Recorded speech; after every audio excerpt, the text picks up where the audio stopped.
মাওলা, আমি বড় নাফরমান পাপী, আমি জানি আপনি ছাড়া আমার মাফ করার আর কেউ নাই। এজন্য সেজদা দিয়ে আপনার একদম কাছে আসলাম। এবার আমি আমার গুনার মাফ চাই। আল্লাহ বলে, বান্দা এত কাছে আইনা ফিরাই দেই কেমনে?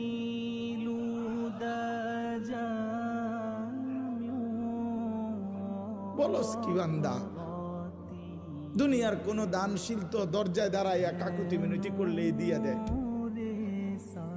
আর সেজদা দিয়ে বান্দা আমার এত কাছে আসলে আমি কেমনে ফিরাই দেই?